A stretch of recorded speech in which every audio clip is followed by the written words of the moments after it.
घाना बांगड्यांचा कार्यक्रम झाला त्यानंतर आम्हाला बनवायच्या होत्या लग्नासाठीच्या अक्षदा। त्यासाठी आम्ही छान असं डेकोरेशन करून घेतलेलं। त्यानंतर 5 ताटांमध्ये ना तांदूळ घेतलेले। आता तुम्हाला माहिती आहे का लग्नामध्ये तांदूळच का वापरतात अक्षदा म्हणून, दुसरं कोणतं धान्य का वापरत नाही? तर याचं कारण आहे, हे एकच असं धान्य आहे की जे आतून किडत नाही, त्याला आतून कीड पडत नाही, म्हणूनच शुद्ध चारित्र्याला धुतलेल्या तांदळाची उपमा दिली जाते। तांदूळ हे धान्य एकदल धान्य आहे, याचे 2 भाग होत नाहीत किंवा दुभंगत नाहीत। आयुष्याचा संसारही दुभंगू नये ही भावना असते।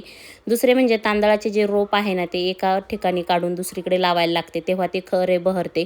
त्याचप्रमाणे मुलगी अगोदर एकीकडे वाढते आणि लग्नानंतर दुसऱ्या घरी जाते, तिथे तिचा संसार छान असा बहरावा म्हणूनच अक्षदा रूपीना तांदळाचा वापर केलेला जातो। आता इथं आम्ही छान अशा ना अक्षदा बनवून घेतल्या वेगवेगळ्या कलरच्या। त्यानंतर आता ह्या अक्षदा ना आम्हाला ना लग्नाच्या दिवशी घेऊन जायच्या होत्या।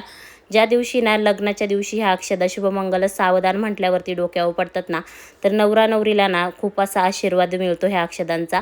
तर छान अशा अक्षदा पण आमच्या इथं तयार झालेल्या होत्या। आता ह्या अक्षदांना आम्ही सुकण्यासाठी ना एका ताटामध्ये काढून ठेवल्या आणि खूप छान असा हा अक्षदांचा कार्यक्रम झाला।